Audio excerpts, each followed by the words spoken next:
పవన్ కళ్యాణ్ ఈసారి 2024లో పవన్ కళ్యాణ్ లేకుండా central government and ఈసారి గవర్నమెంట్ ఫామ్ చేయడం చాలా కష్టం.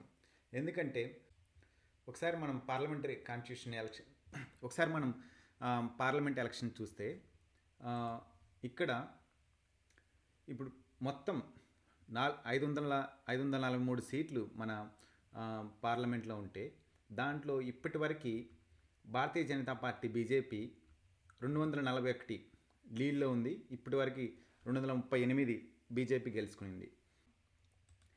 భారతీయ జనతా పార్టీ ఇప్పుడు ఆంధ్రప్రదేశ్లో ఉన్న లోక్సభ ఎన్నికలతో కాకుండా, అంటే వాళ్ళ సపోర్ట్ లేకుండా Bharatiya Janata party government form చేస్తుందా అంటే ఖచ్చితంగా బీజేపీ ఆంధ్రప్రదేశ్ యొక్క సపోర్ట్ లేకుండా బీజేపీ ఫామ్ చేయడం ఇంపాసిబుల్. ఎందుకంటే ఒకసారి ఆంధ్రప్రదేశ్ రిజల్ట్ చూస్తే మనం మొత్తం టీడీపీ 16 గెలుచుకునింది, అలాగే వైఎస్ఆర్సీపీ 4 గెలుచుకునింది, బీజేపీ 3, జనసేన 2. ఇప్పుడు బీజేపీ గవర్నమెంట్ ఫామ్ చేయాలంటే 272 సీట్లు కావాలి. ఆ 272 సీట్లు లేకుండా బీజేపీ గవర్నమెంట్ ఫామ్ చేయడం ఇంపాసిబుల్. కాబట్టి ఖచ్చితంగా ఆంధ్రప్రదేశ్ సపోర్టు బీజేపీకి కావాలి. బీజేపీకి ఆంధ్రప్రదేశ్ సపోర్టు ఎంత అవసరమో అలాగే ఆంధ్రప్రదేశ్కి కూడా బీజేపీ సపోర్ట్ అంత అవసరం. ఇక్కడ మనం నెంబర్ చూసినప్పుడు 240 బీజేపీకి వస్తే ఇంకా 32 సీట్లు బీజేపీకి అవసరం. ఇప్పుడు ఎన్డీఏ పార్టీస్ మనం ఒకసారి చూసుకున్నప్పుడు మెయిన్ అలయన్స్గా టీడీపీ అండ్ జనసేన ఉన్నాయి. ఇప్పుడు 32 సీట్లలో టీడీపీ 16, అలాగే జనసేన 2, మొత్తం కలిపితే 18 సీట్లు మా ఆంధ్రప్రదేశ్ బీజేపీకి ఇవ్వగలదు. ఇప్పుడు జస్ట్ ఇమాజిన్ పవన్ కళ్యాణ్ బీజేపీని అలాగే టీడీపీని కలపకుండా ఒక అలయన్స్ ఆంధ్రలో ఫామ్ చేయకుండా ఉంటే ఇప్పుడు బీజేపీ పరిస్థితి ఎలా ఉండేది?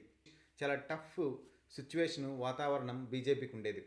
ఇప్పుడు పవన్ కళ్యాణ్ కూటమిని ఏర్పరిచి ఆంధ్రప్రదేశ్లో వైఎస్ఆర్సీపీని ఓడించడానికి ఎలా కింగ్ మేకర్ అయ్యాడో అదేవిధంగా ఇప్పుడు బీజేపీ సెంట్రల్ గవర్నమెంట్ని ఏర్పరచడానికి పవన్ కళ్యాణ్ అంతకన్నా ఎక్కువ కింగ్ మేకర్గా ఇప్పుడు పవన్ కళ్యాణ్ కృషి ఇక్కడ నిలబడుతుంది.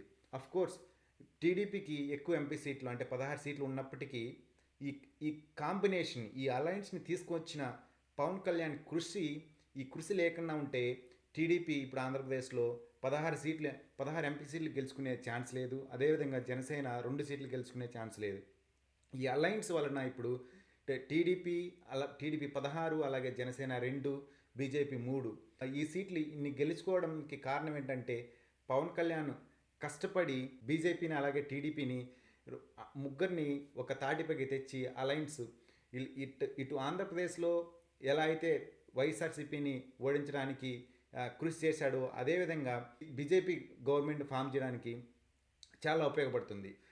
అలయన్స్ పెట్టుకోక ముందు మనందరికీ బాగా తెలుసు, జనసేన వచ్చేసి ఇలా టీడీపీ వాళ్ళని అలా బీజేపీ వాళ్ళని కన్విన్స్ చేసి వాళ్ళిద్దరికీ ఇష్టం లేకున్నా కూడా బీజేపీ లీడర్స్కి, బీజేపీ క్యాడర్కి టీడీపీ క్యాడర్ ఇష్టం లేకపోయినా, అదేవిధంగా టీడీపీకి బీజేపీకి ఇష్టం లేకపోయినా కూడా జనసేన ఒక బ్రిడ్జ్ లాగా యాక్ట్ చేసి ఈ విధంగా టీడీపీని తీసుకొని వచ్చి అదేవిధంగా బీజేపీని తీసుకొని వచ్చి రాష్ట్రంలో గవర్నమెంట్ని ఫామ్ చేయడానికి ఎంతలా ఉపయోగపడుతున్నాడో అదేవిధంగా ఇప్పుడు సెంట్రల్లో గవర్నమెంట్ ఫామ్ చేయడానికి పవన్ కళ్యాణ్ అంతలా ఉపయోగపడుతున్నాడు. కాబట్టి ఇంకోసారి మనం ఎవరెవరు ఈ ఎన్డీఏ అలయన్స్లో ఉన్నారని చూస్తే parties can take the NDA towards the majority mark. The Janata Dal United or JDU from Bihar, the Telugu Desam Party or TDP from Andhra Pradesh, and the Shiv Sena from Maharashtra. That's all they need. The BJP's tally right now is around 240. The majority mark is 272, so they need another 30 to 32 seats.